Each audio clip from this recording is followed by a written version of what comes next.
De volta aqui no Novo Dia, eu ao lado do Pedro Duran, para falarmos sobre o apagão na Grande São Paulo. Última atualização da Enel, 250 mil imóveis ainda sem energia elétrica na Grande São Paulo. Isso depois de um temporal que caiu na cidade na última sexta-feira.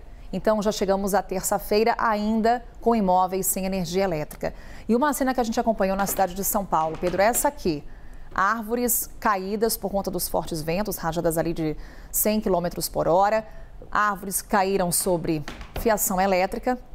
Na sequência, ruas ficaram completamente apagadas. E aí vem aquele debate que tomou conta também no ano passado, quando a cidade de São Paulo também viveu um apagão. E é uma outra situação que se repete agora. De quem é a responsabilidade por isso aqui?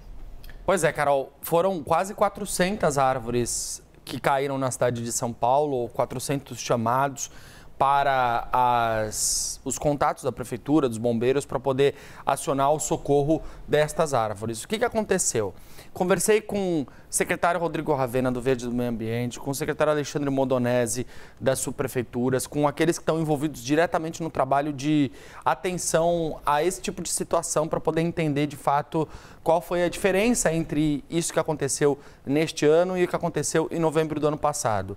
Dois pontos importantes. Primeiro, em novembro do ano passado foram 1.500 chamados, agora foram 400, um número menor de chamados. Em novembro do ano passado, caíram muitas árvores que estavam, de alguma forma, podres ou com a raiz cortada, danificadas. Desta vez, caíram árvores sadias, que foram arrancadas do chão, justamente por conta dos fortes ventos. As rajadas chegaram a 107 km por hora e duraram 15 minutos, mais do que os 12 minutos que duraram no ano passado. Parece que não, mas esses 3 minutos fazem toda a diferença. E aí, você vê que elas conseguiram arrancar pedaços da calçada, do concreto, justamente por conta dessa força bruta. Isso traz para debate a discussão sobre a responsabilidade das árvores em São Paulo. Então, para começo de conversa, vamos esclarecer de quem é a responsabilidade para a poda e retirada das árvores na cidade de São Paulo. Na primeira arte, a gente mostra os 3 tipos de árvores e qual é a responsabilidade. Começando por árvores que têm contato com a fiação elétrica. Essas árvores, há um convênio entre a Prefeitura e a Enel, firmado em junho de 2022, que foi, ao longo do tempo, prorrogado, agora vale até 2026, que está em vigor e que estabelece que, nestas árvores que têm contato com a rede elétrica, a poda é de responsabilidade da Enel. E a Prefeitura tem a responsabilidade da retirada destas árvores. Então, a Enel poderia fazer, por conta própria, a poda dessas árvores, desde que fosse apresentado um plano anual para a Prefeitura e aprovado. Este plano anual, que deveria ser apresentado em todo mês de outubro, segundo a Prefeitura, não foi apresentado nem em 2022, nem em 2023. Então, a Enel faz a poda sem que a Prefeitura saiba aonde eles estão cortando. Vou só te interromper rapidamente, Pedro, porque você usou o termo poderia fazer a poda. Poderia ou deveria? Segundo o convênio, seria a responsabilidade da Enel, deveria fazer a poda.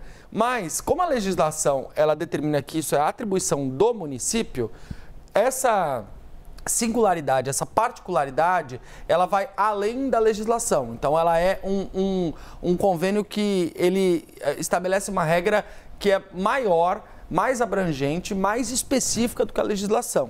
Então, a responsabilidade sobre as árvores, ela é da Prefeitura, quando as árvores estão em área urbana e em área pública. Segundo esse convênio, de acordo com o convênio estabelecido com a Enel, a responsabilidade passa a ser compartilhada. Só que existe um problema jurídico aí, e por isso que eu disse poderia, porque a Prefeitura não tem conseguido cobrar nem juridicamente a Enel sobre essa responsabilidade, porque não há obrigação contratual de que a Enel faça esse tipo de manutenção. Então, aqui há um acordo, há um convênio. Um convênio é uma parceria e não é efetivamente uma relação comercial, um contrato, para que isso seja feito pela Enel, para se ter uma ideia da complexidade destas responsabilidades. Mas, de qualquer forma, sim, a Enel teria responsabilidade, de acordo com esse documento assinado por ela própria, para fazer a poda destas árvores. Isso não significa, por exemplo, a retirada de árvores maiores que precisem, por exemplo, do desligamento da rede elétrica. elétrica. A gente vai chegar neste ponto. Isso seria uma poda mais superficial, daquelas árvores que já estão com algum tipo de contato, que aí não poderia fazer intervenções. Nas ruas da cidade, onde não há contato com a rede elétrica e não há árvores dentro de imóveis ou terrenos, a responsabilidade pela poda e pela retirada é da prefeitura. Ou seja, uma árvore como essas que a gente viu caídas, que estão nas calçadas, elas são de responsabilidade exclusivamente da prefeitura, a menos que toquem na rede elétrica e exijam, por exemplo, um desligamento da rede para que as pessoas que fazem a poda não sejam eletrocutadas efetivamente. E ainda as árvores dentro dos imóveis. No caso das árvores dentro dos imóveis, a responsabilidade é do dono do terreno. Então, se você tem uma árvore, por exemplo, na sua casa ou na minha casa, e nós somos os donos do terreno, nós temos que fazer a poda e a manutenção dessas árvores. Precisamos, para isso, de autorização da prefeitura, porque há uma regra específica para o manejo arbóreo na cidade de São Paulo, como em todo o Brasil, e aí você não pode, obviamente, cortar uma árvore, por mais que ela esteja no seu terreno, se for uma espécie nativa com uma série de particularidades. Mas a prefeitura pode e deve auxiliar nessa retirada, nesse trabalho. Então, um dos trabalhos que a prefeitura faz é ajudar estas pessoas a fazer com que estas árvores, especialmente as maiores, sejam retiradas do terreno onde oferecem, por exemplo, algum tipo de risco à estrutura física, como telhados, paredes e construções em si. Ontem, o ministro Alexandre Silveira, de Minas e Energia, falou sobre isso numa entrevista coletiva que deu aqui em São Paulo depois de uma reunião que foi organizada com várias entidades, como a própria Agência Nacional de Energia Elétrica, para tentar enfrentar essa crise.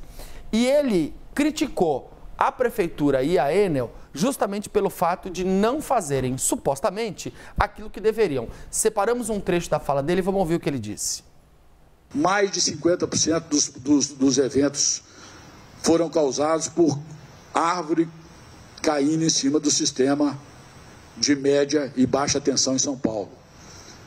O que hoje, infelizmente, nem as distribuidoras, por questão de força legal, inclusive por licença ambiental, têm a prerrogativa de cuidarem.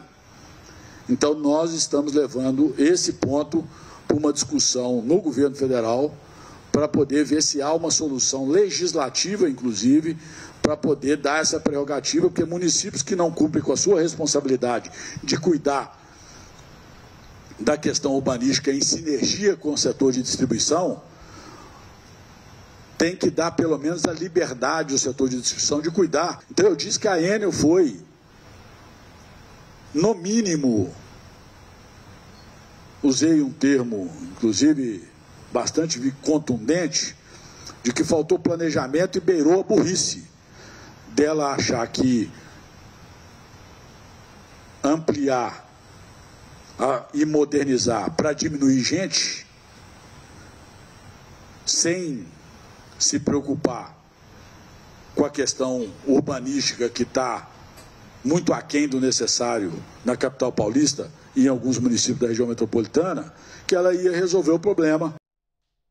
Você vê que o ministro, Carol, na fala dele, ele diz assim: estamos discutindo, em nível federal, uma mudança legislativa para que as distribuidoras, como a Enel, possam ter autonomia para fazer a poda dessas árvores. Só que em São Paulo, essa autonomia já existe e está prevista nesse convênio. Então, a Enel já tem a responsabilidade, a atribuição de fazer a poda dessas árvores. O fato é, a gente tem um problema crônico na cidade de São Paulo, que é a demora, a dificuldade para fazer a poda. Então, eu consegui com a prefeitura alguns dados que dão um panorama de como é que está essa situação aqui em São Paulo. Vamos ver a segunda arte, que ela mostra exatamente qual é o panorama hoje. A gente tem hoje, na cidade de São Paulo, cerca de 345 mil árvores nas ruas. Se forem consideradas as árvores em áreas urbanas, como, por exemplo, parques, praças, que têm uma regra diferente, ou seja, não estão exatamente próximas da fiação elétrica, são cerca de 650 mil árvores. É bom lembrar que estas árvores, elas começaram a ser catalogadas em vários momentos nas últimas décadas, mas até hoje não se tem um catálogo efetivo de quantas árvores existem, quais são as espécies, qual é a saúde, né, o estado fitossanitário, como os biólogos falam dessas árvores, e quais ofereceriam risco. A Prefeitura dispõe hoje de 135 equipes que podem fazer este trabalho de poda, espalhadas pelas 32 regiões, pelas 32 subprefeituras. Existia um contrato unificado, uma ata de registro de preços, na verdade, que foi lançada em 2022 para que a Prefeitura pudesse contratar com facilidade esse serviço para toda a cidade, apenas acionando as empresas que ganhassem os lotes. Foram 4 empresas que ganharam esses 5 lotes. Ele foi prorrogado para 2023, encerrou em setembro. Um ano depois, a Prefeitura não fez uma nova ata de registro de preços. E o Tribunal de Contas do município, em fevereiro desse ano, fez um alerta para a Prefeitura. O conselheiro João Antônio até aprovou por unanimidade no Tribunal de Contas esse alerta, dizendo: Prefeitura, vocês precisam fazer essa ata de registro de preços, porque ela é uma segurança para a cidade. Quando você concentra uma contratação como essa de poda de árvores, você consegue efetivamente ganhar em escala, ganhar em economia, você gasta menos, porque você está contratando mais serviços, você ganha em fiscalização, porque você consegue ter um olhar mais macro para como essa poda, esse trabalho é feito, e isso está disperso hoje pela cidade. Tem regiões, por exemplo, como Itaquera ou Cidade Ademar, que têm contratos próprios, que estão desconectados dessa ata que foi criada no passado para poder organizar esse serviço. A espera hoje, ela já caiu bastante, é verdade isso. A Prefeitura fala a verdade quando diz que a espera por poda de árvore caiu, mas ela ainda é de quase 2 meses. É isso. São 54 dias entre você ligar para um 156, registrar uma solicitação de poda e essa árvore ser cortada. Em 54 dias, quantas chuvas, quantos vendavais não podem acontecer na cidade? Em 2023, aqui selecionando os dados sobre a cidade de São Paulo especificamente, foram 139 mil árvores cortadas entre janeiro e outubro, podadas, trabalhadas pela Prefeitura. Neste ano, no mesmo período, ou pelo menos até o meio de outubro, 132 mil árvores. Então, o que você consegue perceber aqui é que não houve aumento de produtividade por parte da Prefeitura de 2023, ano do apagão, para 2024, ano do segundo apagão, justamente para poder cortar essas árvores. Mas qual é o problema? O que diz a Prefeitura? Espera um pouquinho, 6 mil podas estão dependendo da Enel. Porque ou a Enel deveria fazer essas podas ou deveria desligar a rede elétrica para que a gente na Prefeitura pudesse fazer. E aí, eu lembro que existia um sistema de monitoramento criado em 2010, o Cisgal, que era um sistema de gerenciamento, foi retomado em 2015, mas não foi adiante. Ficamos, então, portanto, com um convênio. A Prefeitura acionou a Enel na Justiça por conta deste convênio estabelecido. E o juiz propôs que o processo fosse suspenso para tentar chegar num acordo. Mas há 4 divergências entre a Prefeitura e a Enel. Quais são elas? Vamos ver nessa arte agora. Primeiro, a Prefeitura exige da Enel o plano de manejo e de contingência. O plano de manejo é aquele que a Enel deveria apresentar em outubro, dizendo quais árvores e onde eles vão cortar. E o plano de contingência é a explicação de o que você, Enel, faz quando tem, por exemplo, uma chuva como essa. Outra coisa... Há uma divergência entre poda de desobstrução e poda de manutenção, que é basicamente quando você precisa ou não desligar a rede elétrica. A Enel dá preferência, segundo a Prefeitura, para a poda de desobstrução, que é aquela que não exige o desligamento da rede porque não causa prejuízo à companhia, em detrimento da poda de manutenção, que precisaria desligar a rede e causaria uma perda de lucro da companhia, porque afetaria os consumidores e precisaria de 30 dias de antecedência para avisar que a rede seria desligada. O prazo para a poda também é uma divergência. A Prefeitura quer estabelecer um prazo para que a Enel pode as árvores. Segundo a Prefeitura, a Enel não quer que esse prazo seja estabelecido para que não tenha esse compromisso dentro desse convênio. E o último ponto, que é um dos mais sensíveis, é o GPS nos veículos de atendimento. Vocês devem ter visto nos últimos dias algumas imagens que circularam, inclusive da própria Prefeitura, mostrando carros da Enel estacionados em estacionamentos pela cidade de São Paulo, em meio a todo esse trabalho feito para poder cortar as árvores e resolver o problema. O que a Prefeitura quer é que eles tenham acesso ao GPS desses carros para saber onde eles estão atuando. E a Enel diz que não vai fornecer esse acesso, porque é um dado sensível, tem a ver com a estratégia da companhia, segundo a Prefeitura, e que, portanto, não passariam isso. Questionei a Enel sobre todos esses pontos. Assim que a gente tiver a resposta, a gente traz aqui. Mas para dar um panorama geral do tamanho do problema que a gente enfrenta hoje em São Paulo e da complexidade disso. E é tão complexo, Pedro Duran,